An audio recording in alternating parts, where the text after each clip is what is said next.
Yorion historic decks, also known as where wild cards go to die. This is kind of a neat build of 5-color Niv here in historic. Although now that I'm looking at it, I've noticed the person that submitted this to me didn't have a 15-card sideboard. Or did it just not import from Goldfish? They send me a 12-card sideboard. They did, in fact, send me a 12-card sideboard, which works out fine, because I was looking at this, noticing that Lightning Helix wasn't present, so we'll start by jamming those in the sideboard here. So there's a few different ways to build 5-color Niv in this format. You could build it more controlling, as kind of a tap-out control deck with things like Helix, others in the main deck. This is an interesting direction to take it in here. So we've got two kind of sub-themes in with our 5-color Niv-Mizzet card advantage engine. So the first is that we've got Ephemerate here as a way to blink our Nivs and other things for extra value. One thing I'm going to be interested to keep track of is if this effect feels like it's worthwhile, or if it feels win more, like, do we need the blink from this to get enough value of this, or is this enough value just on its own? The second kind of sub-theme this deck has going on is we've got Attune with the Aether, along with an energy sub-theme with Rogue Refiner and Whirler Virtuoso as a payoff. And this payoff seems kind of neat. So, you get to turn those energy points into some Thopter tokens here. Does not seem unreasonable. We have some Voltaic Brawler here as a cheap threat to begin with as well. And then Attune with the Aether gets you basic land. So this is kind of fixing for our 5-color deck as well, to try and make sure we have our colors consistently. That being said, you look at this deck and you look at the curve in this deck kind of goes the wrong way, for a lack of a better term. Like, we start with very few 1s and 2s, and then there's a glut of 3s and a glut of 5s. So, like, can we consistently have play against something like, say, Gruul is a real question. In fact, looking at what's going on here in the main deck, I think I'm going to put a 4th Lightning Helix in the sideboard. That sounds like a thing that's hopefully going to help keep us alive there. So let's go ahead and dive on into some games with this and see if this blink-based 5-color Niv can be reasonable, or if it feels too clunky to be competitive here.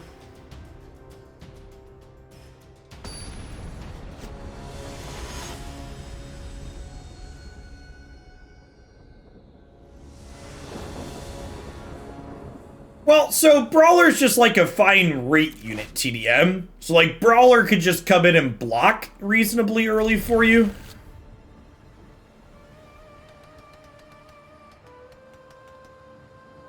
I mean, it depends on their board limb nursery. Against a lot of the cards that they play, 3 damage is plenty, and gaining 3 life is huge there. Morning Plague, thanks for the follow.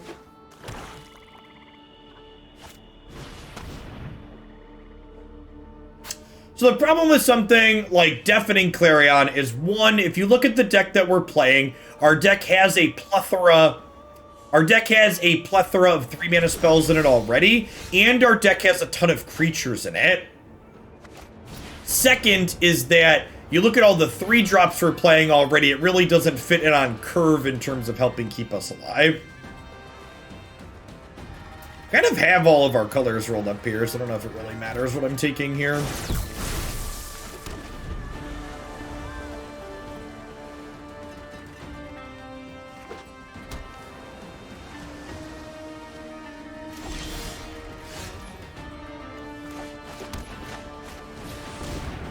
Alright, it looks like we're going to be right into the frying pan here, playing against a very efficient deck in Rogues. One of the things that's important to note with in a post Mystical Archives world is Historic's gotten a little bit faster and more efficient. We've got combo decks that are effectively killing on turn 4 with things like Mizzix Mastery.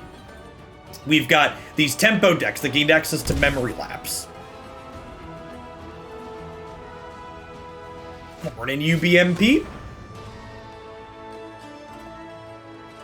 You have no power here. Be gone.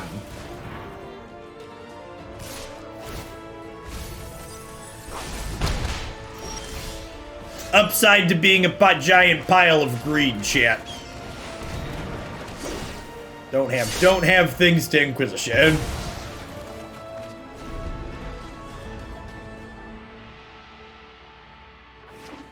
And then honestly, if they just pass with mana up this turn, we'd probably just like draw Yorion, cast Thought Thief.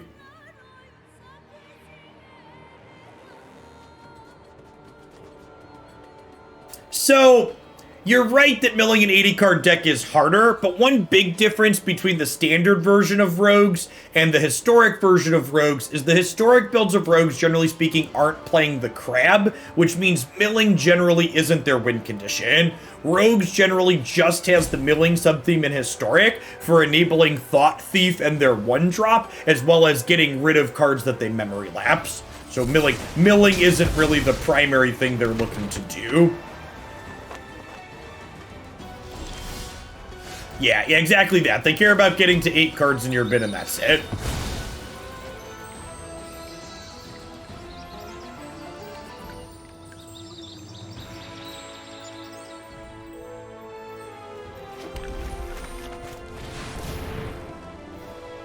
And again, my deck doesn't have Thought Seizes or counter spells, so we just want to play to the board here. They have a Fatal Push to stop Pupper here.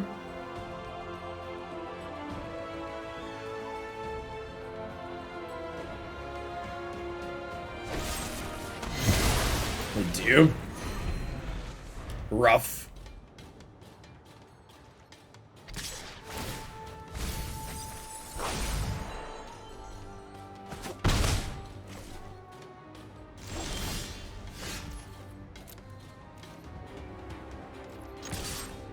They didn't draw Laris. With the 6 land drawn, do we just, like, Rogue Refiner? I think we just Rogue Refiner into draw Yorion here now, right?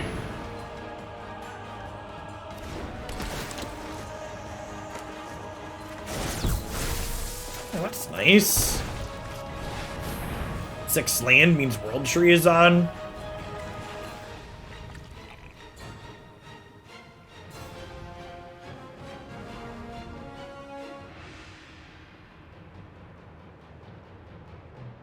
They're casting into the story? Maybe. The fact that this is an into the story turn, potentially, could mean that it's right to jam Niv-Mizzet.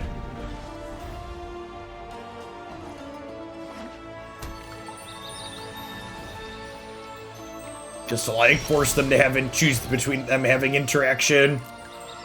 I don't think I attack with Deputy, because I don't want to trade it for their 1-drop, but it's only 1 point of damage.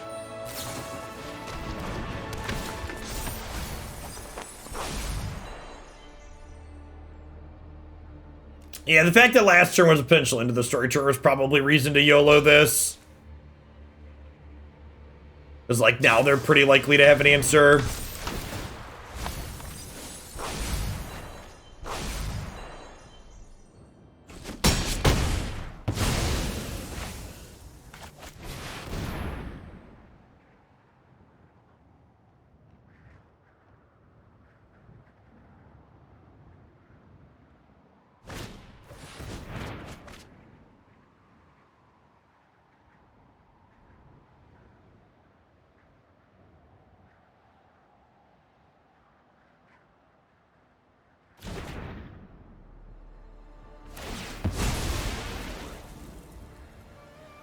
If Niv was from Eldraine, his trigger would be on cast. It's funny. It's funny because it's true.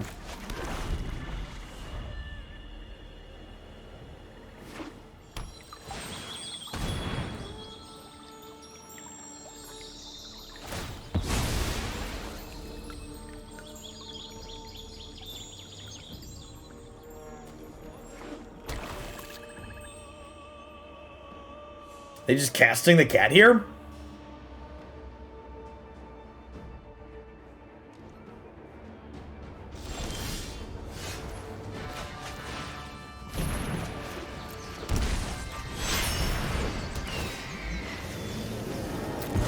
unexpected.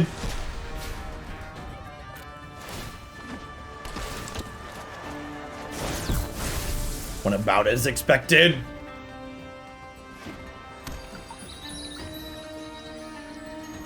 And now they get to spam endless enforcers from the bin with their Luris.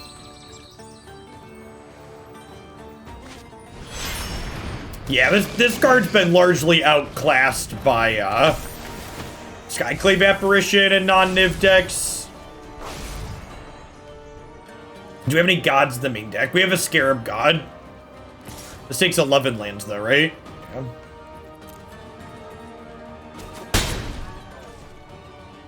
Oh, we do have a Klothys too, that's true. What we've got is huge tracts of land. We're still 2 lands off of this.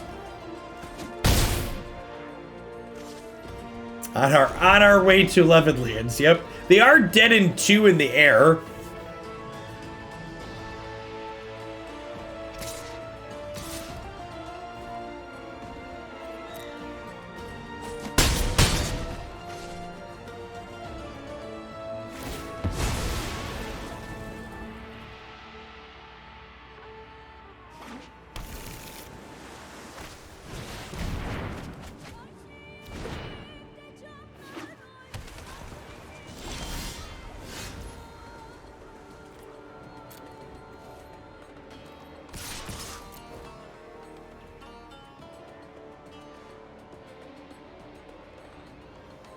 I mean, Rogue Refiner's not really an energy card though, right?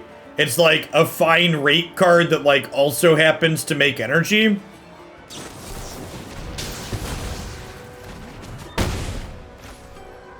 I feel like defining Rogue Refiner as an energy card is a misnomer.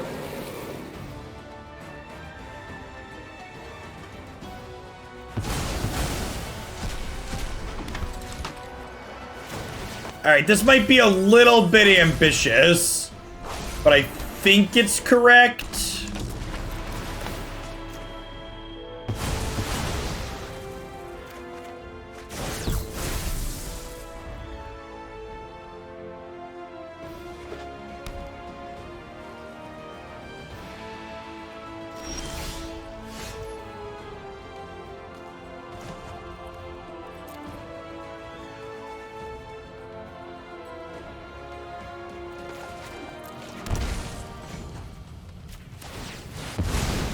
You know, I should have checked to make sure they hadn't milled my gods. Thankfully, we're a professional.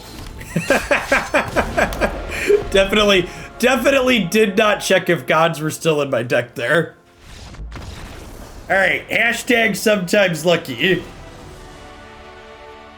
Sometimes lucky, chat.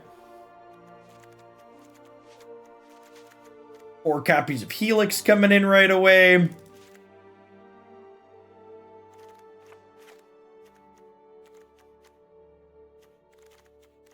Knight of Autumn doesn't seem very good. Brawler. I guess this blocks with their Death Touch, Dorko. It's fine. We're an 80 card deck. Odds are they did. That's true. That's true. Dr. Mr. Punny, welcome back. Thank you for the 20 months. Good morning. Good morning. This is probably okay here, actually.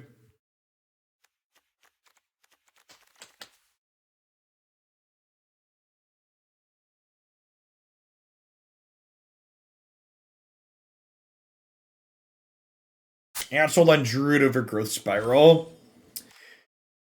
I feel like if you want a Growth Spiral, you'd probably cut Lotus Cobra first.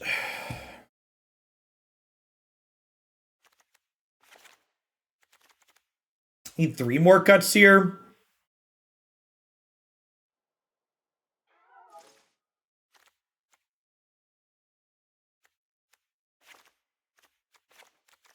Yeah, maybe we trim Deputy. I guess them killing Deputy. Deputy's like a temporary solution to a permanent problem.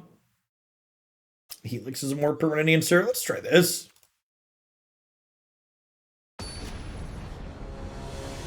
Let's stand up for a bit here, huh? Stretch the legs out.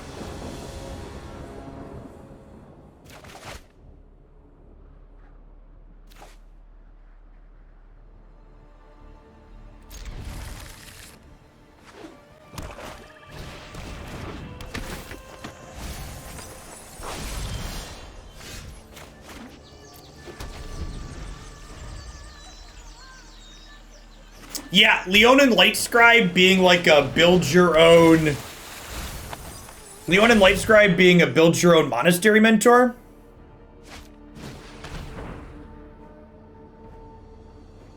I'm wearing jeans, why so formally dressed? Alright, chat, listen. Here's my dirty secret. As a man who is happily fat and married, I don't own clothes that aren't comfortable. My jeans are a small percentage elastic. They're stretchy jeans. And if you've never experienced stretchy jeans before, let me tell you, you are not living your best life. They are the truth, the light, and the word.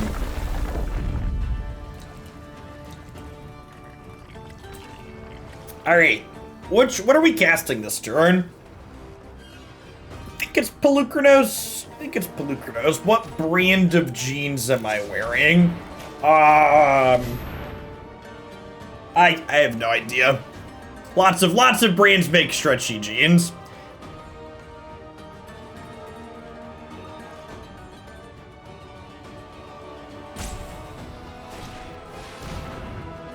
Listen, it's important that we have this conversation consistently. I know my audience. They're a group of people that could use the knowledge of stretchy jeans, chat.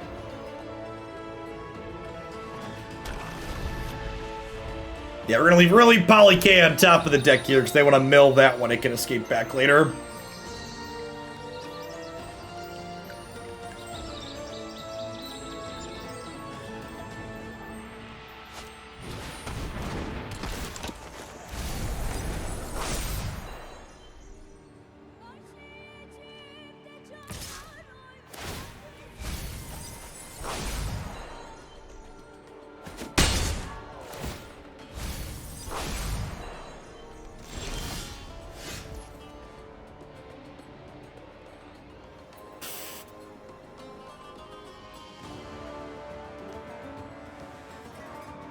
Can we escape Poly K this turn? We can, right?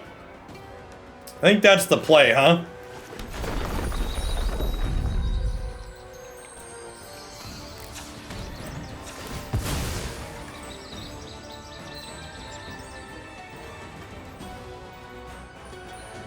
Lotus Cobra looking pretty sweet here.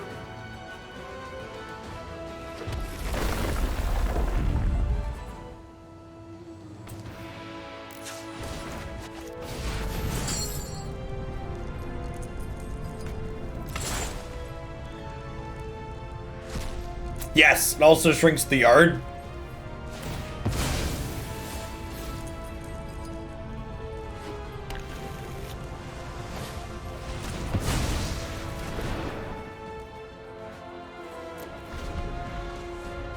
I think Sedgemoor Witch can be historic playable. Yeah, we've played multiple Sedgemoor Witch decks, Crimson. You should check out Sultai Kefnet as well as Mardu Arcanist, our decks that we played last week, where Sedgemoor Witch felt very reasonable.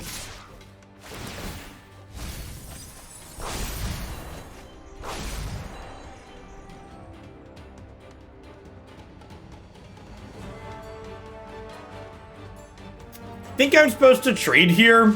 I don't think I can take 11 this turn. It means I can't cast Poly K next turn, but that's fine.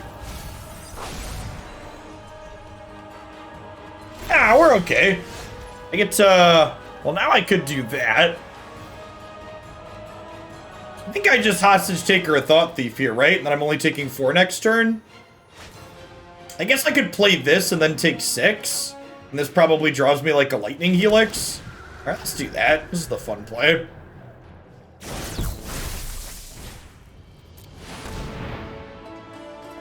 We do die to a removal spell this way, but...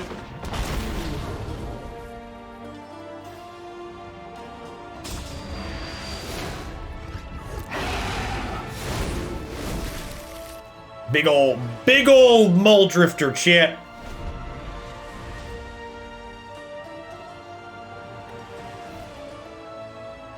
We die to removal either way. That's not true. The Hostage Shaker line doesn't die to removal.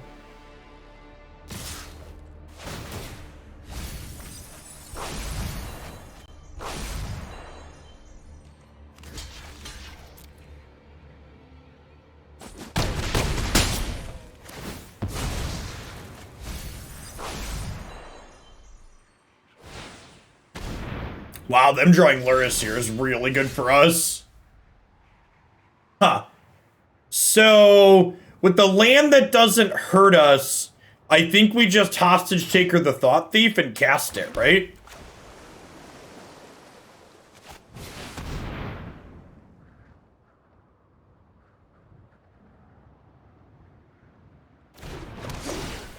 I'm really impressed that we're pushing through rogues here. I would have thought they were gonna smack us around.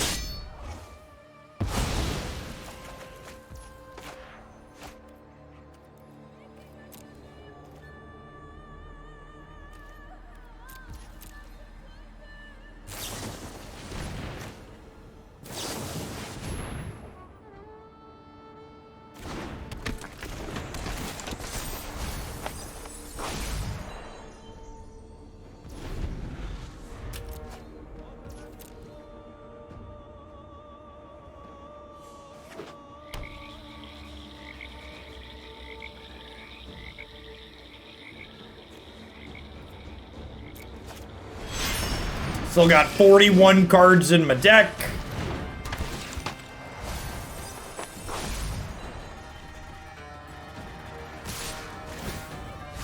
Excuse me? You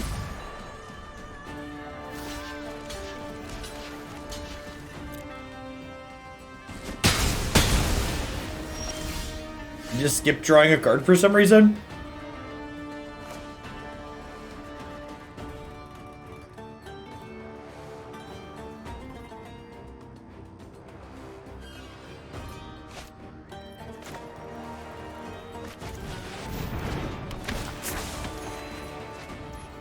I think there's a chance that attack was a misclick. Either that or they misclicked forgetting to sacrifice their thing. Okay, well that's a promising start.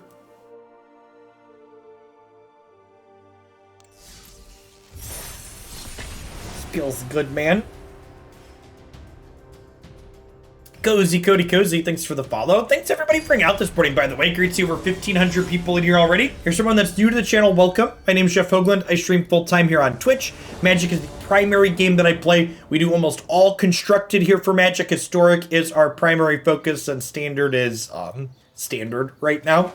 We do a lot of different decks here almost every single day of the week. Usually we do 3 or 4 different constructed decks. If you want to see other decks that are going to be coming up later on stream today, you can check out the stream queue on my website that has all of the viewer submissions that we're going to be playing through.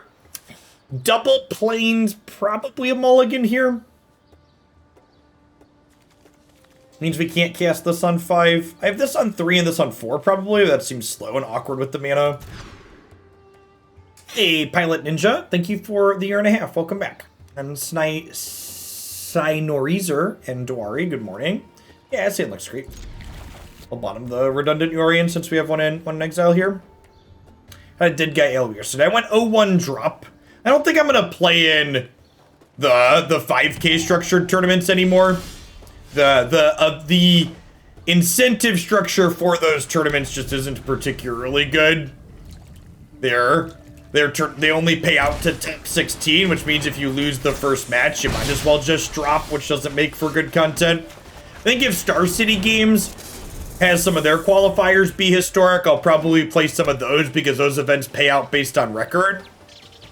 Yeah, SCG cuts to top 12, and in general they pay out based on records. If you go 7-2, you get prizes. But like, for example, in the 5K yesterday, I played yesterday, 6-2 records went from 7th place to 25th place. So 2 people that went 6-2 got to play for the trophy, while 8 people that went 6-2. No, is it 9? 17 to 25? No, that's 8.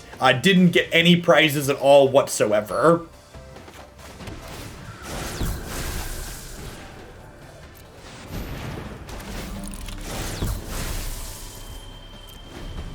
I mean, I don't really have strong opinions on like a top 12 cut versus top 8.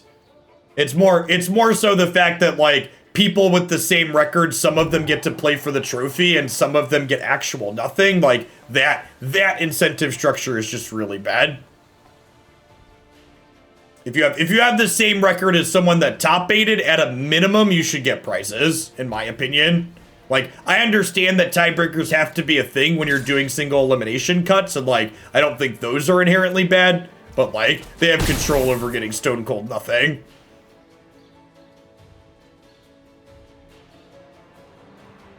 How does top 12 work? They give the top 4 finishers from Swiss a bye TDM. What deck did I lose to on 1? Goblins. Goblins is a very difficult matchup for the Dead Guy Ale deck. But I also think that's fine because Goblins isn't very popular. Oh, this is gonna hurt. Yeah, and like, honestly, you know, I've talked about this before on stream too. Like, that's one of the reasons why the Hoaglandia tournaments are double elimination all the way through, because I just think they're a better way to structure a tournament. That reminds me, I think I forgot to put the upcoming open on my website there. I need to make a note to do that. Add May 8th open to website. The May 8th open is open for signups, actually. If you go to MTG Melee, you can check that out there. Yeah, I did see Insight say that they're going to run a double elimination tournament, which is sweet. It's good to see other places experiment with other things. And I'm sure part of the reason why they're doing that is because, you know, feedback from people like me that it isn't. Yeah, you could Pie Guy, but that makes tournaments last longer. And tournaments have to end at some point. Sometime before rotation, Niv, so a while from now. Yeah, the feedback on the first couple of top 5 videos has been good so far, and they don't take that much time to make, so it's probably something I'm going to do with some consistency, silly cheese. If you're not familiar with what I'm talking about, be sure to check out my short, like, 8-minute video here of the top 5 Mystical Archive cards for Historic that I posted to YouTube yesterday. Good soundbite style content. I mean, you don't have to have round robin ends never end. Like, the Hoaglandia tournaments don't have tiebreakers. They're just full double elimination. You just don't do a top cut. Yikes. Okay, so I think we've died. Ha! Does this technically keep us alive? Now we're gonna die to the Chandra, right?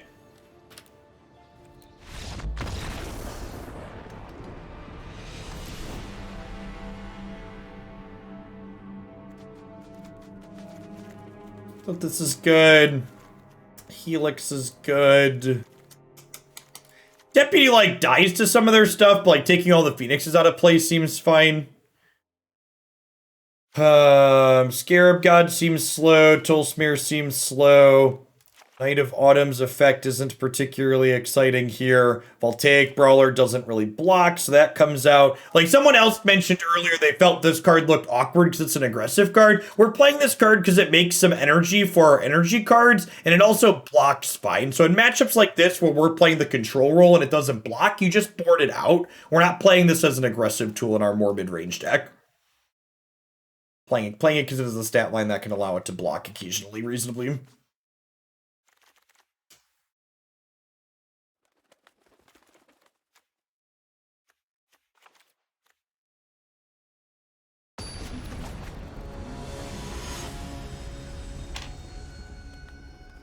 Yeah, I have a list of top 5 topics I'm gonna do over the next month or so.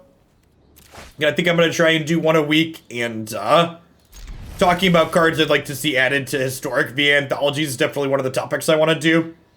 In fact, I think I'll probably do a couple of those.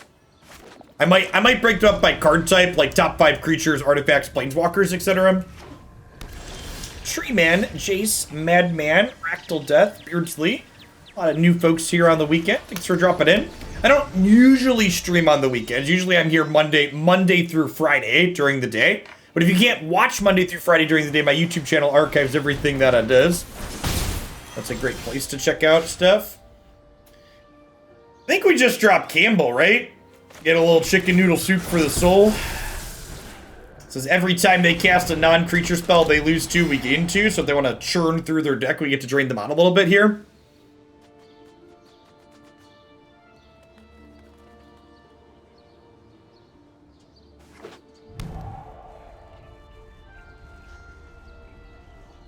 And then Whirler Virtuoso and Rogue Refiner here are going to help make some more energy for our Aether Hub, which is nice.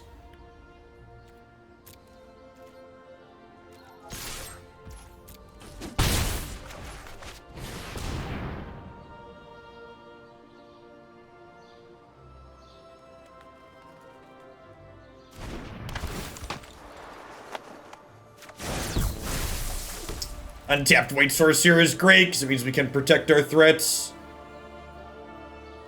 Honestly, if they try and kill Rogue Refiner here, I'll probably save it. Like, cantrips and charges our lasers some more. Gives us more Whirler Virtuoso tokens or mana from Aether Hub.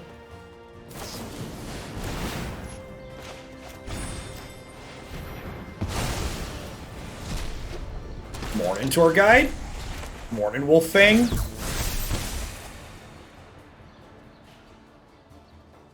Howdy, Dave.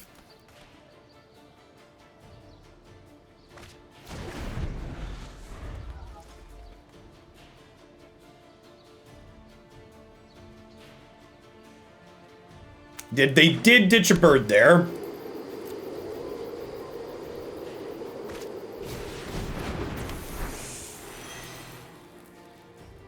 Makes my list of top 5 Ephemerates. God bless. Hey, thanks for the Prime support, Forget Freeman. Wouldn't be here without folks like you. Thanks for keeping me around.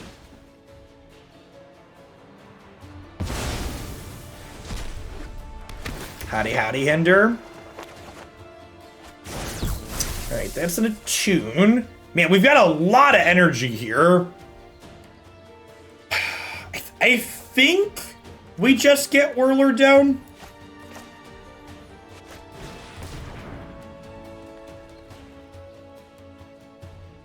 I think I'd rather do that before Klothys. That's close though. They could have Mystic Dispute. Could be a reason to leave Klothys here.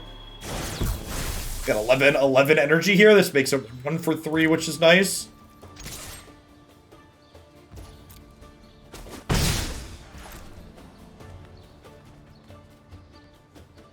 Yeah, Kambal, the tough part about Kambal is that, like, there's so many other good 3-mana Hate Bear style cards right now that he competes with them. It's like, you know, Redain's very good. Elite Spellbinder's a card that kind of competes for a similar style of role right now. This deck's playing Kambal specifically because Niv benefits from having a 2-colored card in that type of slot.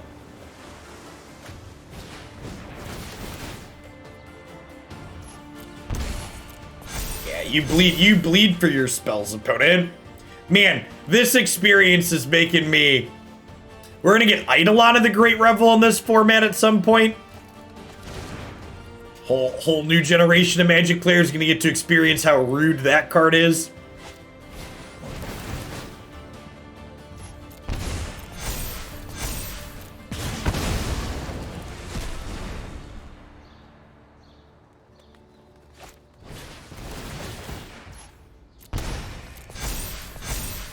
What card was that? Eidolon of the Great Revel.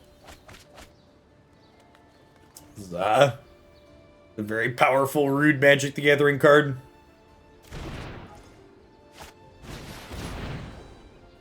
Okay, opponent's got a lot of flying power here. We're going to see if Thopters plus Klothys plus Kambal can drag us across the finish line here. We got 1 bird in here or 2, just 1. Hello, Sky Pigeon.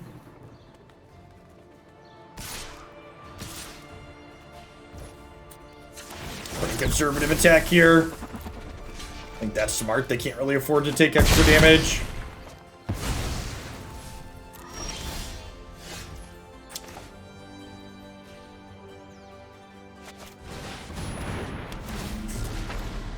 Is that a good draw?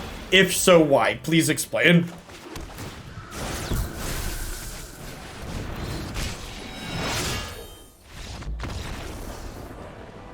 In session, Klothys, chat.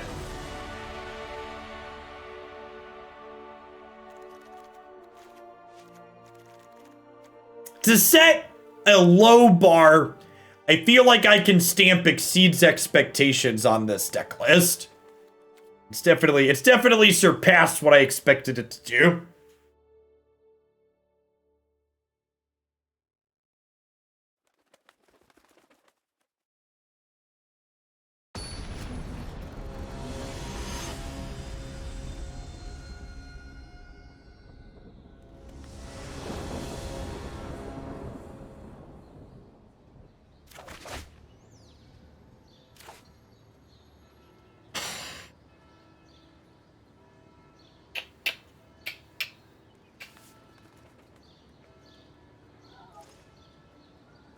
We're on the draw. Listen, chat, I'm gonna put the most real advice on you that you've ever heard. You'll never lose a game because you mulligan to 5 if you always keep 7. Now, we hit the Fabled Passage, so there's some real questions about my land sequencing here, right? I could Fabled Passage on 1, so that way if my Lotus Cobra dies, I can still cast a spell on 3. However, if I Fabled Passage on 1, I have to make a decision about whether or not this Fabled Passage is going to be a red or a blue right away. I don't know that I'm ready to make that decision. I think I'm just going to play Plains and hope that my Lotus Cobra gets to untap. This is potentially a reason to play the Fabled Passage, though. Like, if I would have played Passage on 1, I could have Helixed this on 2 before it grew up. And now there's a chance that they, like, triple 1-mana spell here, and then I can no longer Helix this. Yeah, what land I played on the first turn of this game is likely going to be the most important decision I make. Oh. Dialorino. Dialorino, opponent. Oh, just look at everything coming up Millhouse here, chat. Look at it. Look at it all just coming up exactly how you want it to come up. And now I get to play this, which lets me make a white mana, which lets me Lightning Helix this, which means I get to hold up Ephemerate to protect Lotus Cobra next turn. Delicious.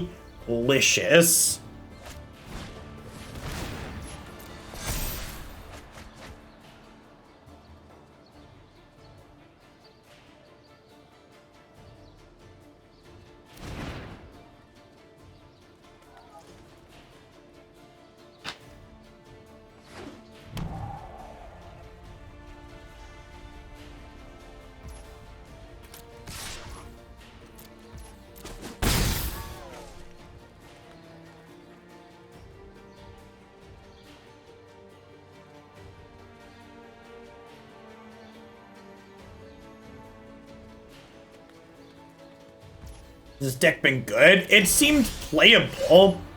I don't know if it's good, but it's definitely great.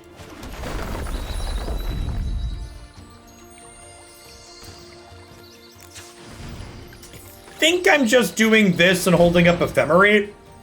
This lets me hold up Ephemerate and Lightning Helix, technically.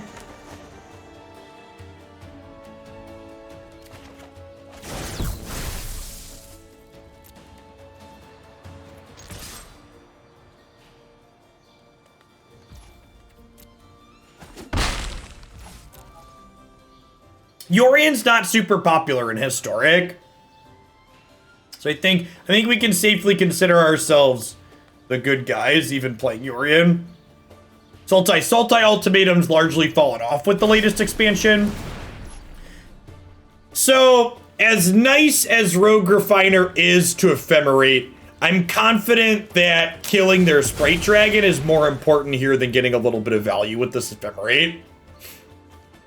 So the problem with helixing and ephemerating here is that it means I have to get a white source, and that cuts me off of blue if they kill my Lotus Cobra. So I think the conservative play here is fetch island, kill this.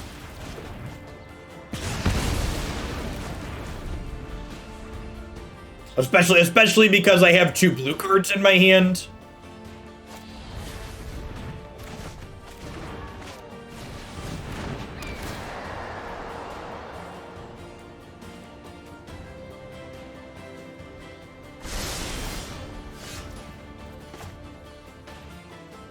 Just should have believed, chat. Should have known. Should have known the deck was going to deliver for us.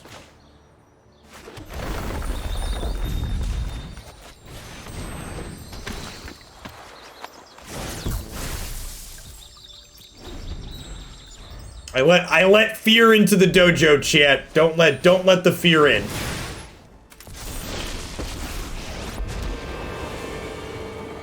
I'm the best fire starter there is. You're trying to kill my rogue refiner. It's a bold strategy, Cotton. Let's see how it pays off for him here.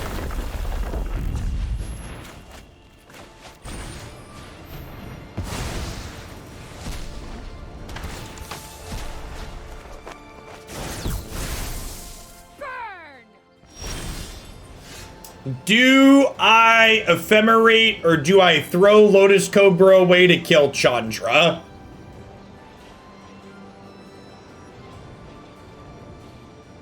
I think I'm supposed to decline casting this and kill Chandra.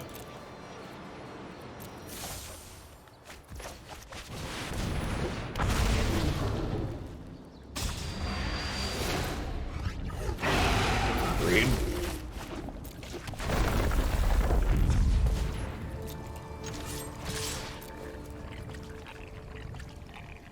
What's going on, Fuji? Thanks for the 26 months. Welcome back. Wow! And they killed the rogue refiner instead of eating the Cobra. Weird. Feels like a questionable line.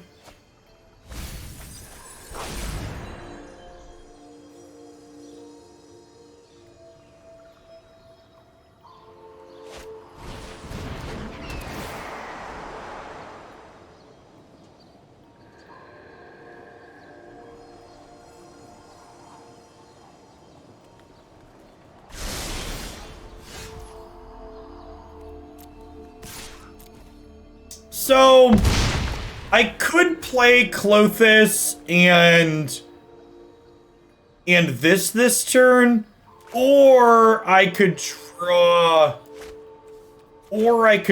this and play it.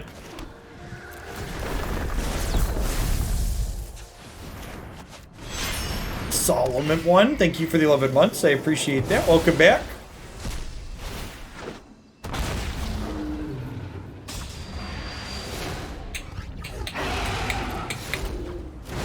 Who's a good little mall drifter? Yes, you are. Yes, you are. I'll take a those, please.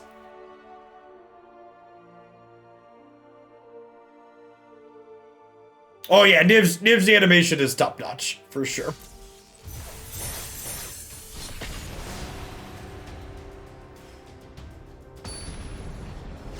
My Niv-Mizzet stonks are going up, chat. Thanks for the follow, Trash Panda.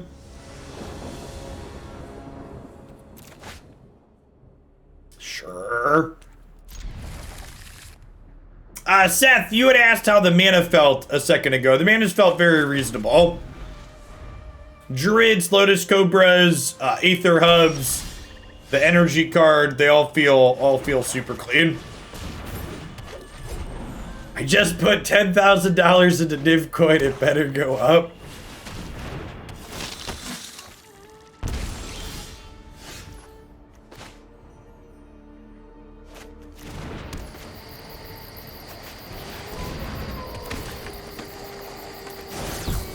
Oh, decks like this are definitely where wild cards go to die, chat.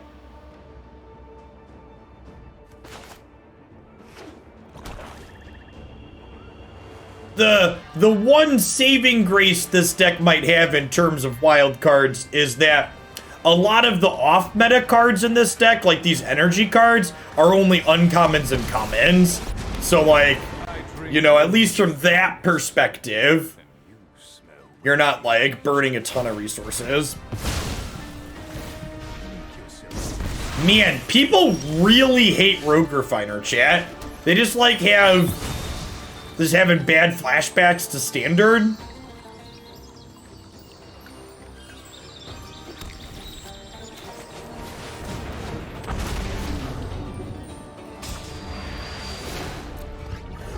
Arrgh.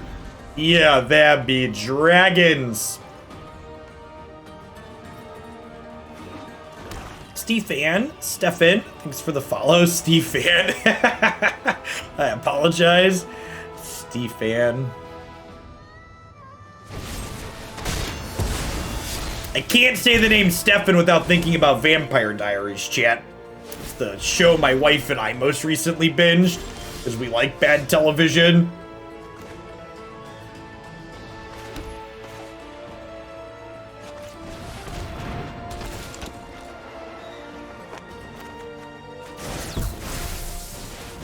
Great. Got our Whirler Virtuoso all charged up here.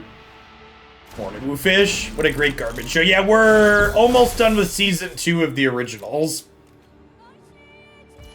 When my wife and I sit down to binge watch shows, we generally only watch things that have lots of seasons. We watch Vampire Diaries all the way through and then started the originals. Yeah, and after that, like, Legacies is actually still airing, I believe.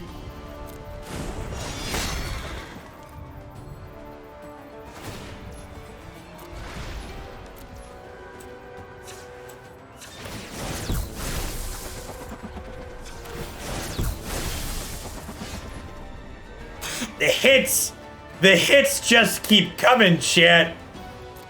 And they don't stop coming, and they don't stop coming.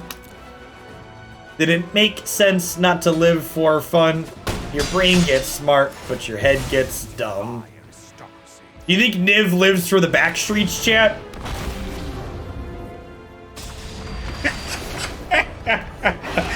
He definitely glows. He definitely glows. Sorcery speed concede. Thank you for the follow. Fun story based on that username. When I used to play casual Magic back in the day with friends, you know, we usually play multiplayer Magic for casual Magic. And we had to implement a rule during my play group that players could only concede at sorcery speed. So that way you couldn't be like getting ready to attack someone for lethal and they'd be like, nah, I'm gonna concede, you attack someone else. You're only allowed to concede on your turn when you had priority. It's a good solid rule, chat. Alright, so they don't really have artifacts and enchantments, so Knight of Autumn probably goes away. Helix to interact with their cheap things sounds good. Honestly, they have a lot of removal, so Deputy's probably not great here. It's going to die pretty often, I think. Need one more trim. Probably don't need Hydroid Krasis on top of Niv as card advantage here. Like, they can't counterspell Niv, so...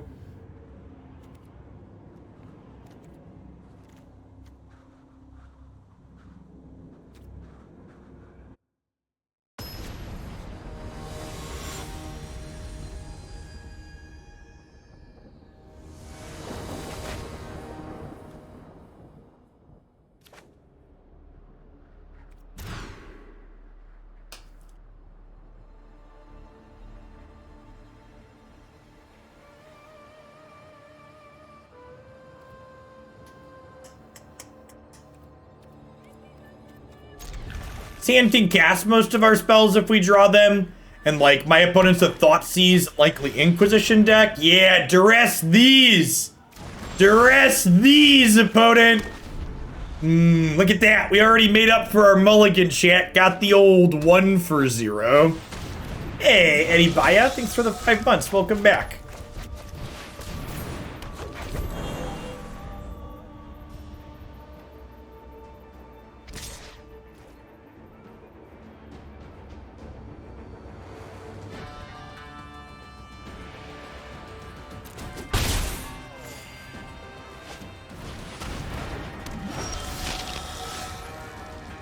Oh, making people concede at sorcery speed on Arena sounds like a terrible idea. You should never hold people hostage on a client like Arena.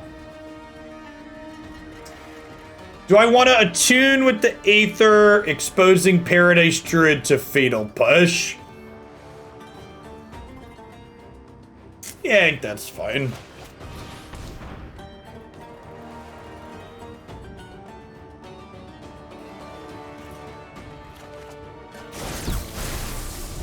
Oh, maybe I shouldn't get Plains here. Maybe it should be Island.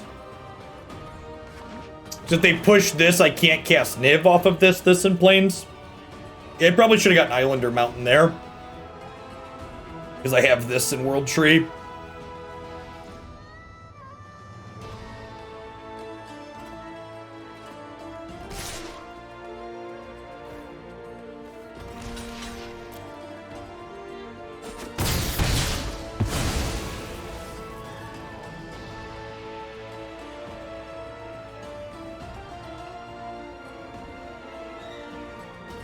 Scale of 1 to dead. Where's this Paradise Druid at? Man, getting a Murderous Rider on my Paradise Druid feels like a huge win for us. Definitely feels like a W for the home team there.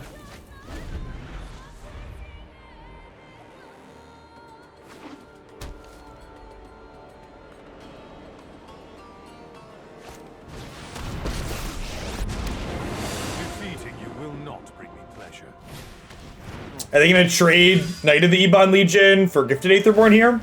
Yeah, it feels like they're supposed to, huh?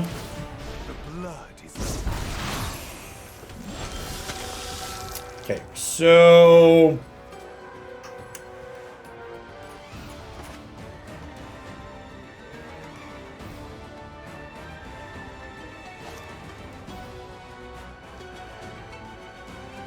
it's probably just a 4-5, right?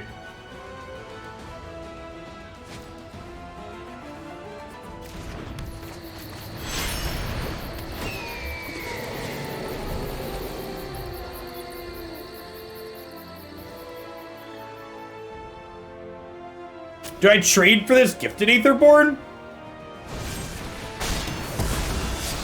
Nah, we don't need the trade, it's fine.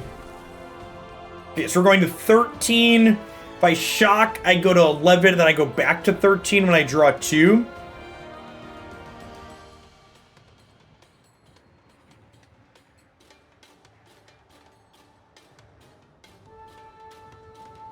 Good morning, Sir Egberto.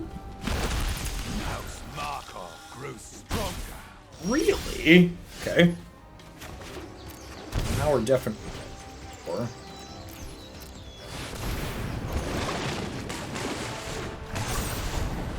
Ephemerate not looking great at the moment. That was the fairest sword down tick possibly ever. I agree. We should Ephemerate the Krasis for value, right? It's the value play.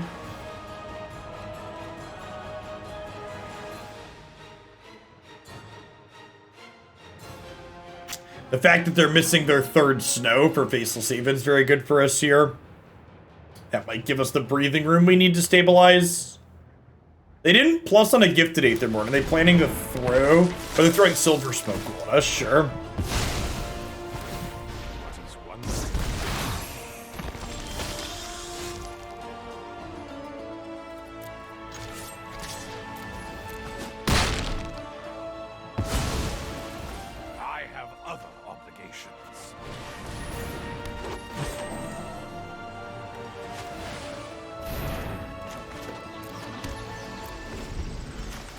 Things are not looking good for our hero, chat.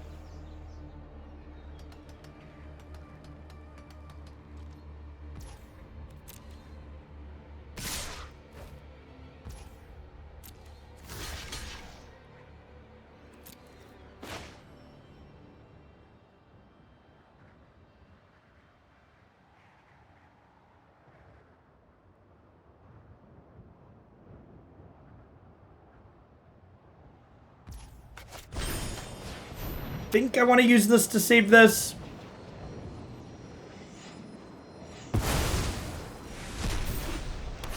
And we'll decline recasting it next turn.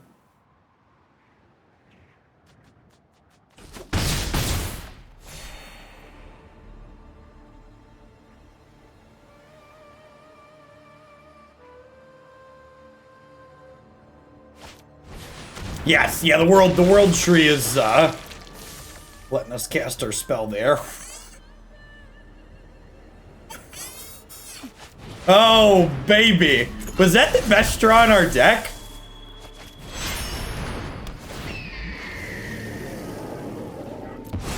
I think that might have been the best draw in our deck. Maybe Tolsimir was the best draw in our deck? That was close to the best, right? We got 3 Thopter friends now because of our Rogue Refiner earlier. And our Attune. We're two off of activating this. Is that enough to stabilize is the question. We are dead to a Sorin off the top, so we do our opponent does have a window to get in this for sure.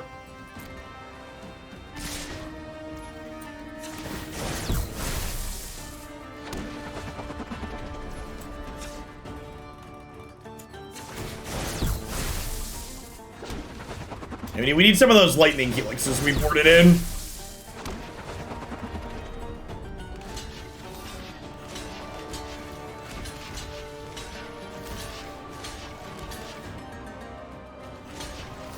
I don't think we're getting to this anytime soon, so I'm going to trade off for these, I think. These are going to gain them enough life that they get to bring the Silver Smoke Ghouls back here. I think this is still correct.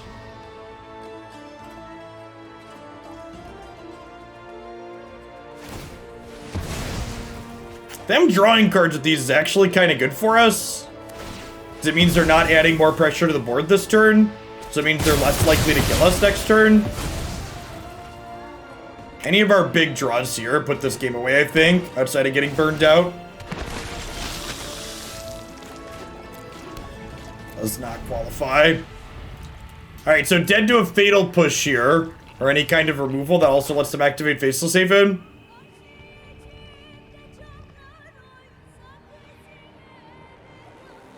It's fine. If they peel out of this, we get to take game 3 on the play.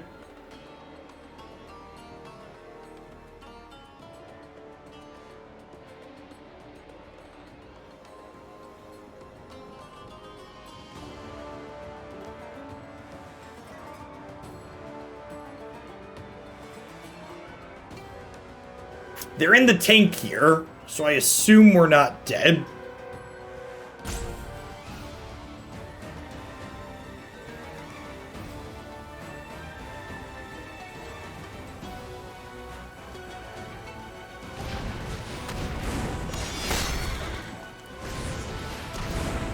Alright, in a live top deck.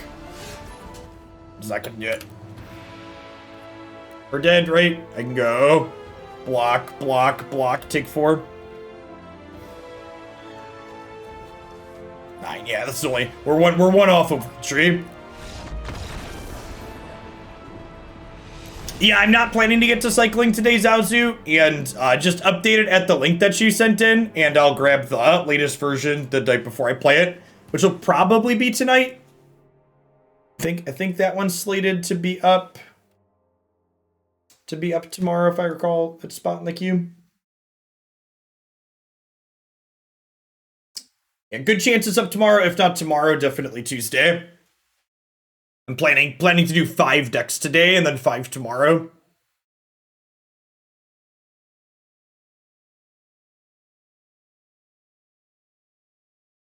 As long as the queue's packed full, we're gonna do 5 a day.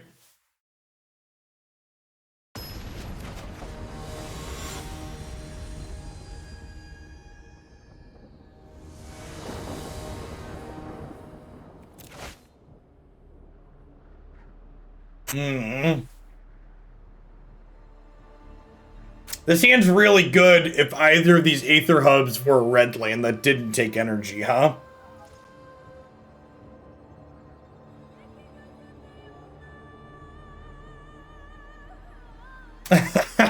I don't know that that's fair, Wellborn, because Zaozu's the one that submitted it, and they want to do updates to it. So, Zaozu, if you're okay with doing it today, we could do it. But if you'd rather wait until you could do updates, well, I could let Wellborn put their boost towards something else. I think I'm supposed to mulligan this because of the mana. rough.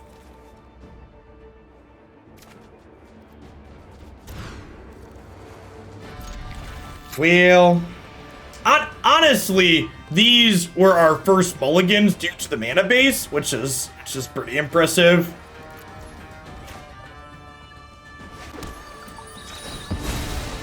We're like 9 games into this. The mana's been very reasonable so far for a 5-color monstrosity.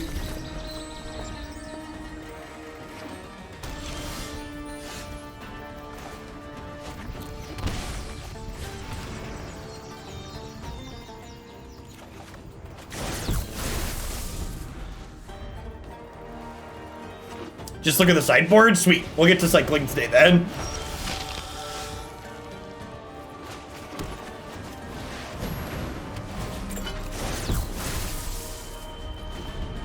Okay, well. You know, if we don't get Thoughtseize, Niv-Mizzet Reborn is a card advantage monster that could pull us back from this mulligan for sure if we hit it on curve.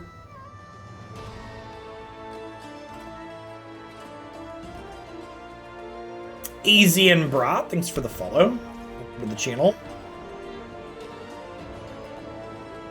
You thinking about murdering my Whirler Virtuoso? No blocks. Go to 16.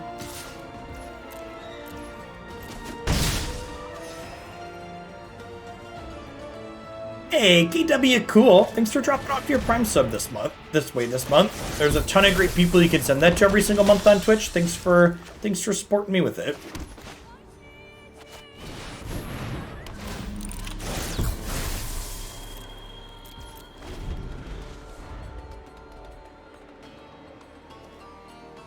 Hey, Kurt, thanks for the entire year. Good morning, good morning.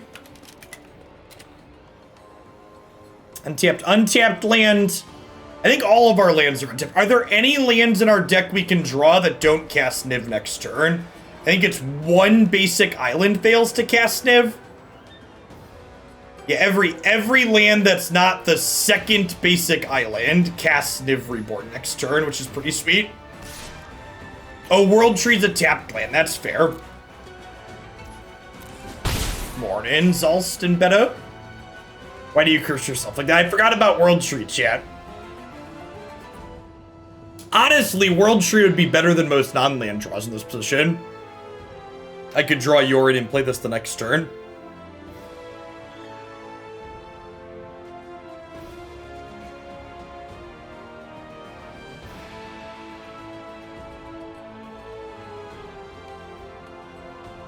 You have a favorite historic deck at the moment? Yeah, black-white mid-range, Dead Gael, black-white tempo, whatever you want to call it. It's my baby. So... Oh, they're killing this. Okay, I was gonna say, they're losing their sword on the backswing here.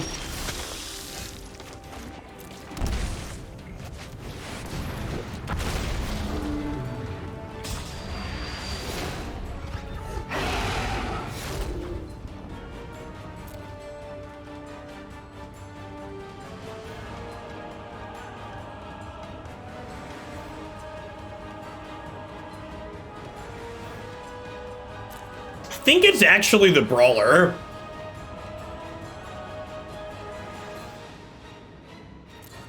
Klothys takes a while to get set up, and I've got Scarab God that kind of wants to use the graveyard.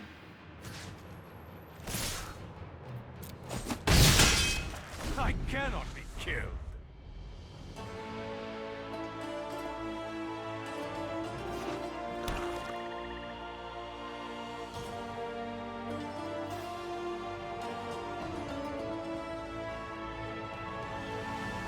If Niv-Mizzet might be 5 colors, chat, but Niv is Prismari at heart with an entrance like that. Flair for the dramatics.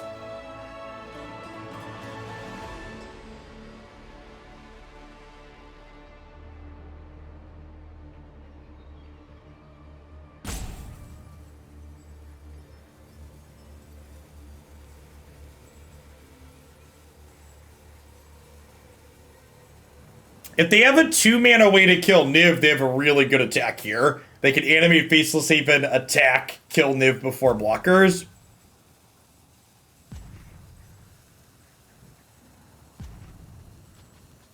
Non-bow means 2 cards that have anti-synergy with each other, not a combo.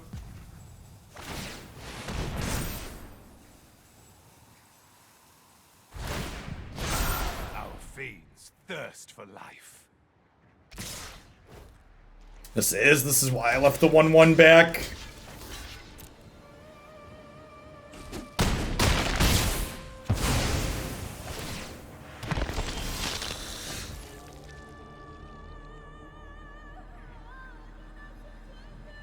And Voltaic Brawler gives us another 1/1 with this, which is kind of great. You know, honestly, I think we just Hostage Taker the Gifted Aetherborn, right? The land had Death Touch from Sorin.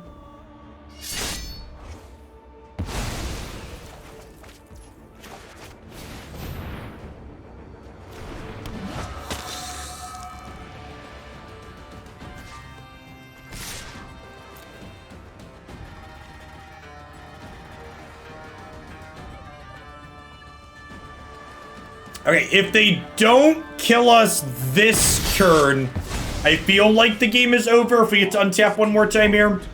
Yeah, no removal spell at end step there. I think we're heading into garbage time now. Is this the best energy deck we've played on stream? Yes, definitely. The energy package has been super reasonable, Seth. I like your inclusion of that in this a lot.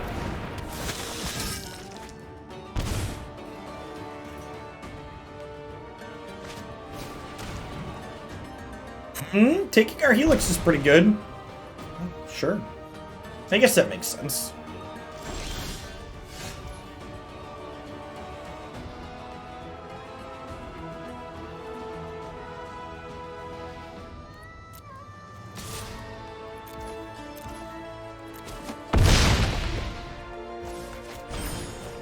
Listen, I don't know if this is good, but it's definitely great.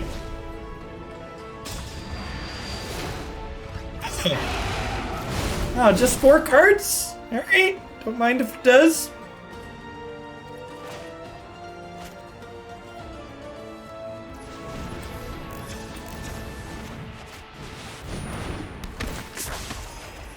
The value train is leaving the station, chat. Choo choo.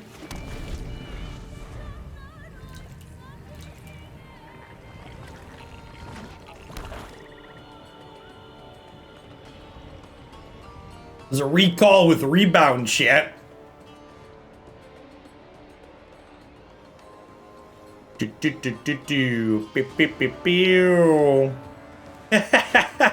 aimed at please, big strong heads. Okay. Man, look at that. Look at that card advantage. I have to try and figure out how to catch up from all this. Okay. Okay. We've got it. We've got a game. We've got a game. They get to kill Niv here.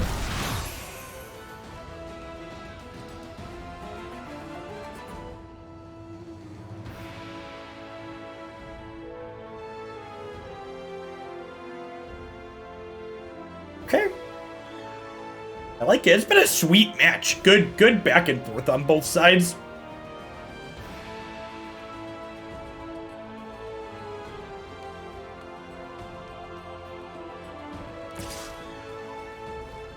Yeah, this is fine, right? Because this comes back tap, so then this plus Helix kills this.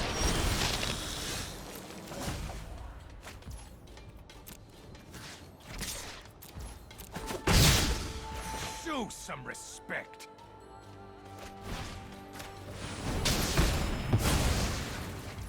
Darkness will always return.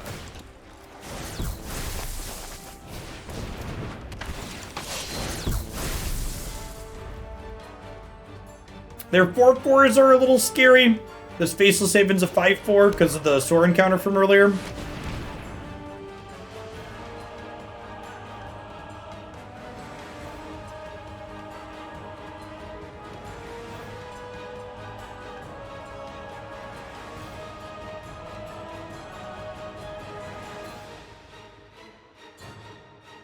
We're gonna win by decking them. I don't know about that. Still 43 cards in their deck.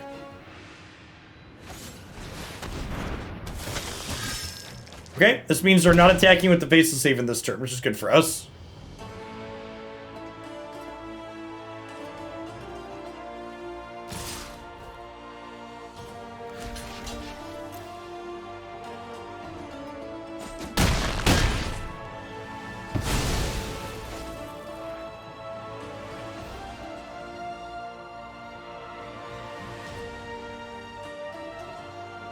I didn't jump with the Rogue Refiner because I think I want to Yorion it next turn.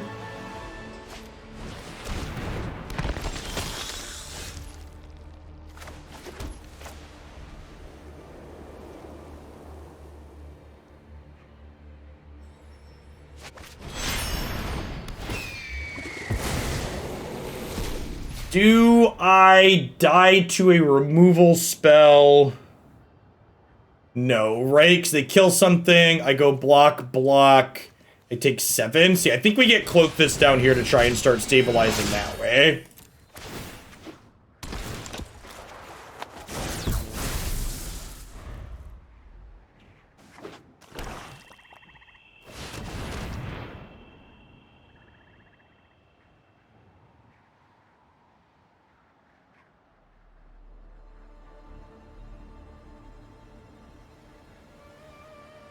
I guess if they have removal, that if they can have removal that they cast while also activating both Faceless Havens, we die. Because I'd go block, block, take 11. So if they can animate both of these in like Fatal Push or Heartless Act the Gifted Aetherborn, we die here. I think that's a risk I have to be willing to take. Number 2, we played Black-White Clerics in Standard to start today. It's gonna be our last Standard deck probably until rotation.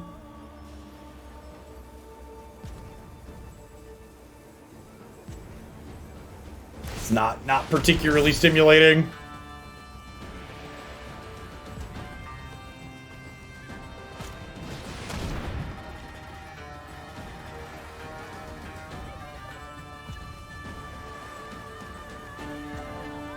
Okay.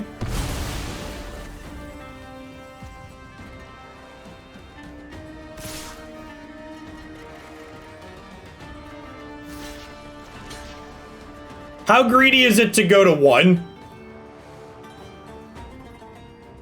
I'm gonna go to 1.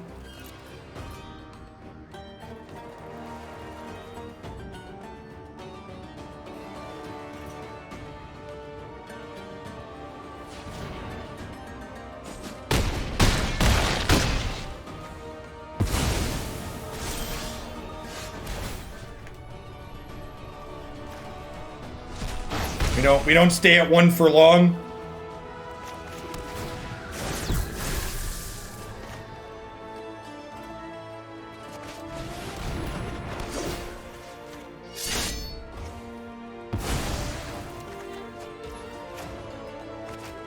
Because even if they top deck Sorin here, I have Lightning Helix, right?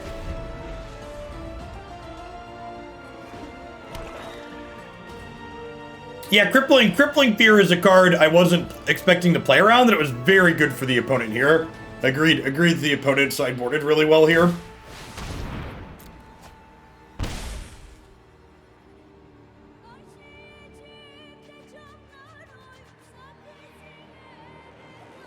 And Klothys, again, Klothys is just one of those cards that's like gonna pull us ahead pretty quickly here.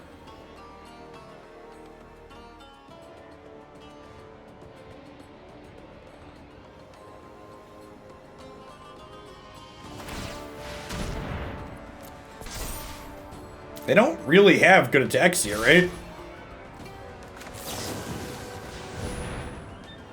I guess they don't know about this Helix.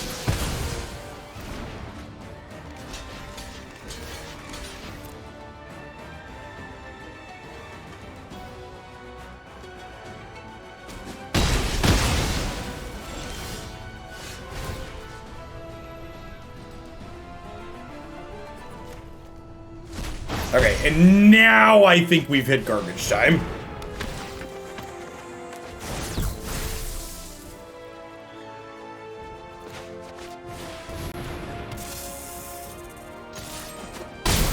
I'm not going to draw this to hand, because if they draw Thoughtseize, I don't want them to take it.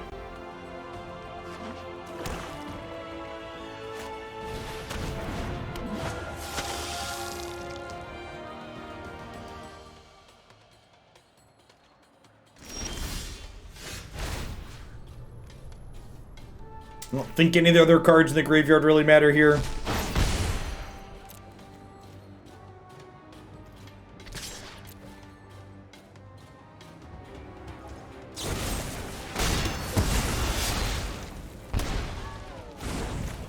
I was thinking about doing this anyways, so, you know, deal.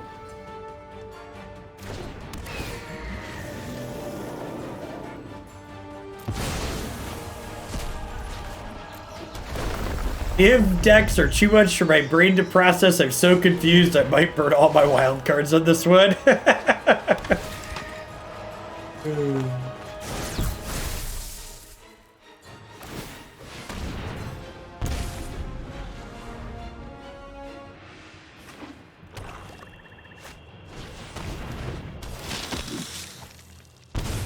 think we're fine even with 3 lands on top. We've got the board stabilized and Klothys wins through a board stall.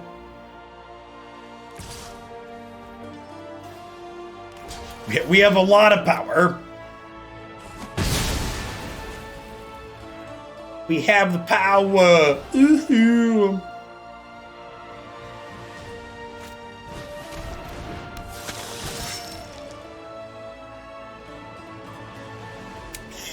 Silamelian. Thanks for the follow. Welcome to the channel. Knight of the Ebon Legion is actually pretty scary here. Card gets real big real fast. We might need to draw not blink to beat that.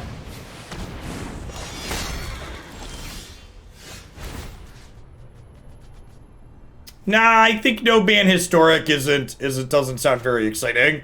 I think we are going to do a Magic Arena vintage format at some point though, where you can play with everything on the client. So that's kind of like no ban, only you can also play counter spells and Swords to Plowshares and Lightning Bolt, Natural Order, and stuff like that.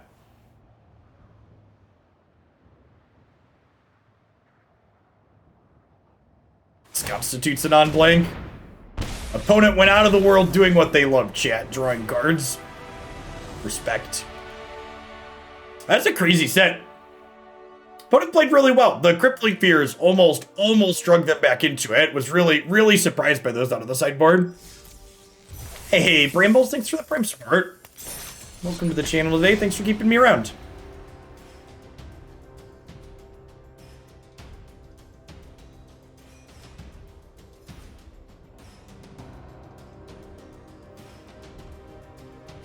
Yeah, there's like a couple turn window in there where we could have fallen behind, but like once we tapped the Klothys for like the second time, I think we're pretty good.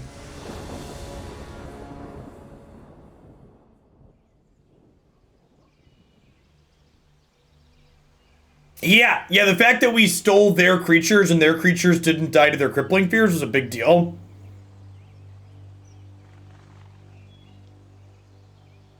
Morning Float mana. We're going to do one more with this Niv-Mizzet deck, and then we're going to be shifting gears to some red-white tokens. For those of you that are new to the channel, we try to cycle through a lot of different decks every single day when I'm live. Usually change decks every 90 minutes or so. Give or take, obviously, we don't concede matches in the middle of them. This is fine. Double green or double white's not super exciting, but we've got this. So it is similar to the old Luca Craterhoof deck that we had played a few times on stream, only it's playing Indomitable Creativity, so you could technically flip 2 Craterhoofs out at the same time. Yeah, it's based off of the old red-white combo tokens deck we had played on stream before.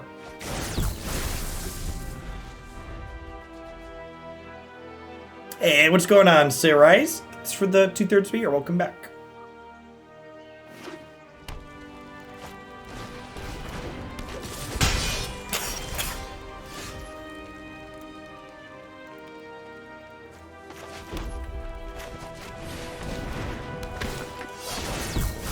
All right, little brawler defense.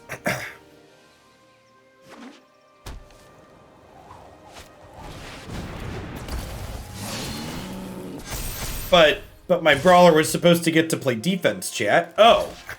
Well. Okay. I guess this makes the Pelt Collectors 3/3s.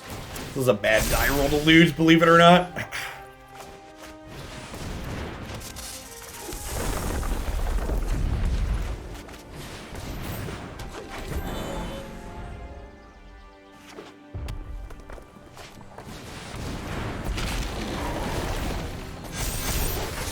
That'll do, pig.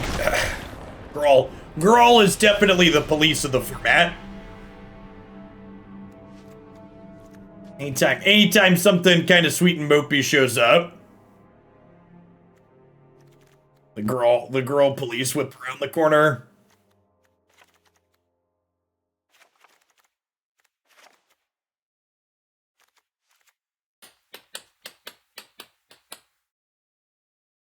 Scarab God's probably pretty slow.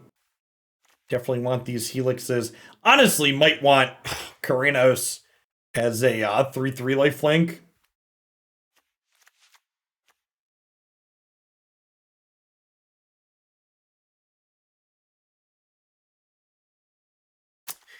What if we got the Ephemerates? I probably don't need the value that they generate in this matchup, and I'm probably trading aggressively enough that that's not going to be an effect that we have things on board to target. Let's try this. Good morning, Titan. Hey, LT Gamer, thanks for the 2/3. Welcome back.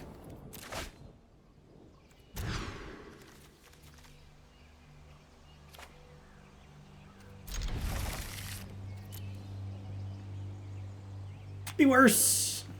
He's like trade with our opponent's threats and also replace themselves, so they're fine. 3/2 Elvish Visionary. Supreme Verdict is Pioneer legal, it is not Historic legal yet. Wrath of God is Historic legal. 4 mana sweeper we have.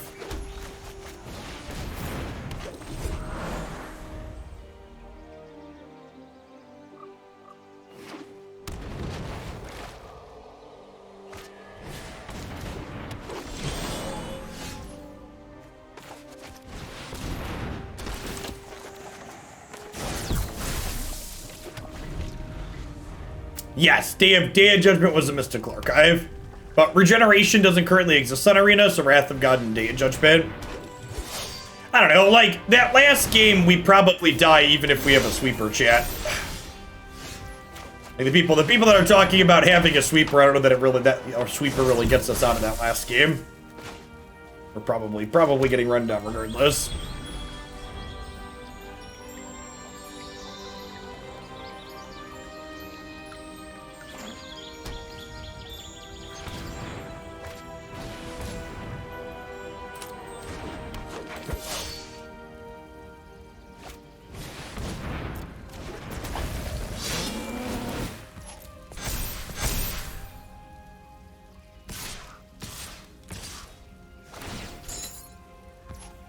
Really? I guess they don't know I have Yorion.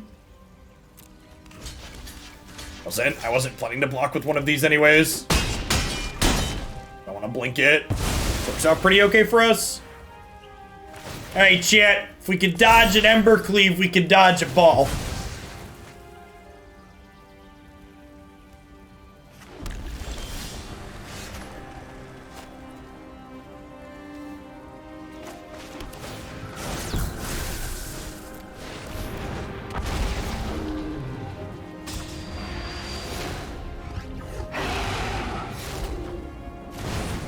Maybe I'm supposed to take the Knight of Autumn because of Cleave. I wouldn't be dead to Cleave this turn and then we can kill it. Yeah, it's probably wrong to take Tolsimir. Nah, I don't really want people typing in garbage into the deck name field on MTG Melee.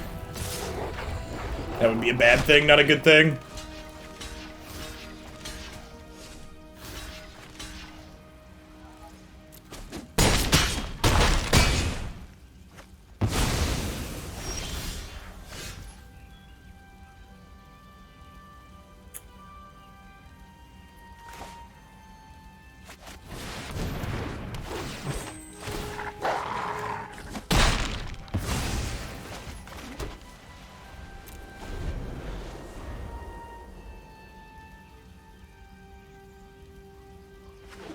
And remember, chat, this was the easy game.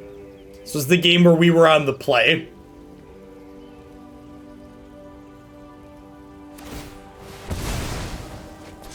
Next game's the hard one.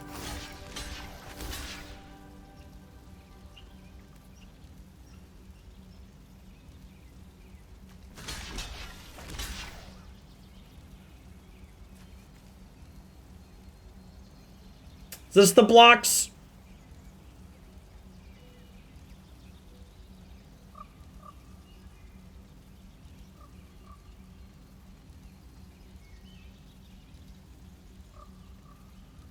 I mean, I boarded in the guard mages here, Niv. The guard mages are a decent anti-aggro card.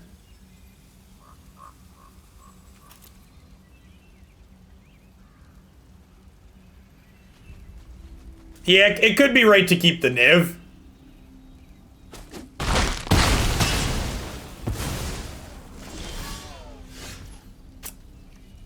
I don't know. I've got a lot of energy.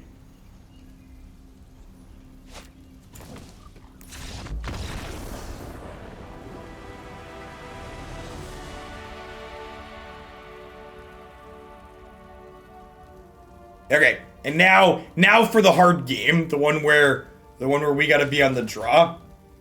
Maybe there's gonna be a hard game where there's a game 3, or maybe Arena has decided that game 3 isn't allowed to happen.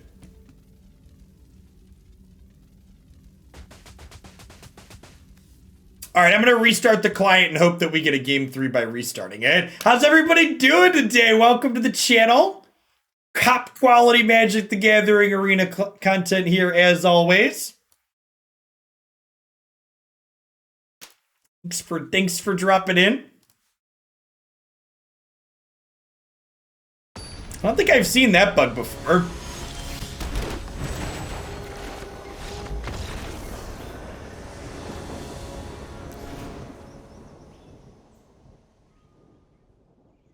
Alright, it remembered how we were sideboarded at least.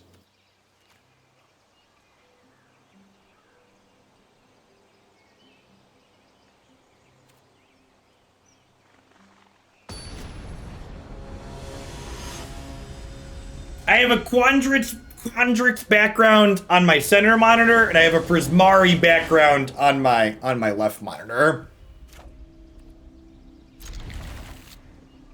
I'm a double major, chat.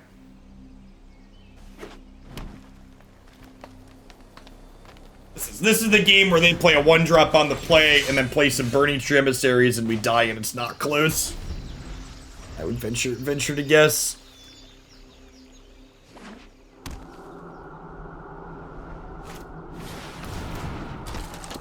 Great, well, no BTE. Step 1, no BTE.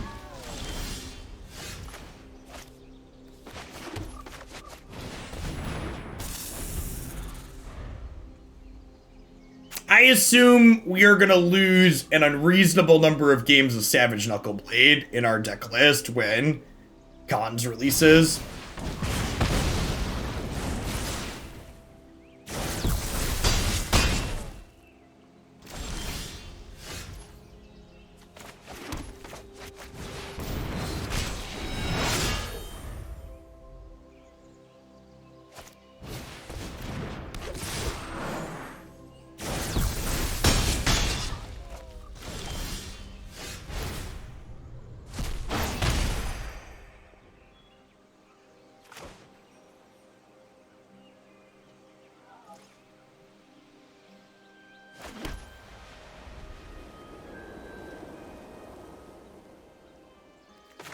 Yeah, I think I like that play. I think I like take the Land War Elf, hope they're on a brick.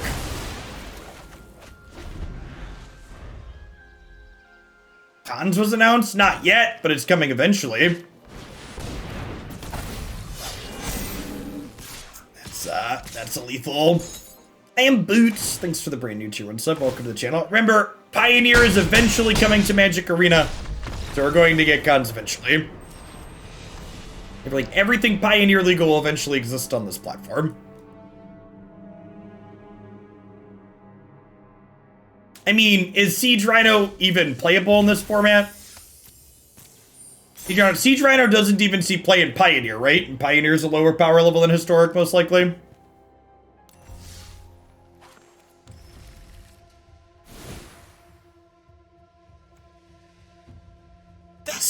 This felt very reasonable. I had kinda low expectations going in, and it definitely exceeded them.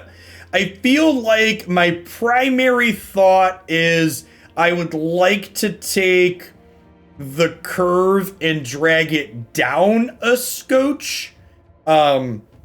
I feel like one thing that like kind of stood out as weird not having seen it in a little while was the energy package, and I was pretty happy with the energy package. Whirler Virtuoso especially was a card that felt very reasonable in a number of spots when we played.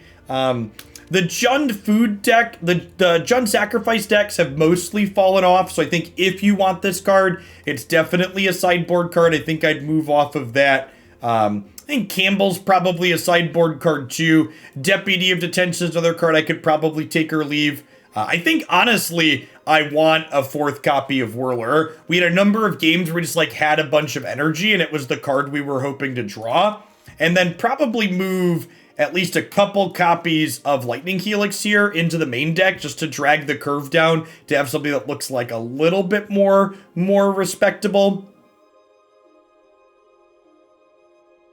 Oh, I already have Elite Spellbinder's card style.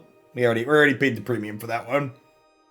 But yeah, if you're looking to play a creature-based build of Niv, I hadn't seen both the energy package or Ancient Ziggurat leveraged as ways to cast Niv consistently, and our mana was very reasonable throughout the course of those games. It felt like when we had spells, we were able to cast them, so that was great. So if you're looking for kind of a neat, unique build on Niv, this one seems like it's worth giving a try to, perhaps.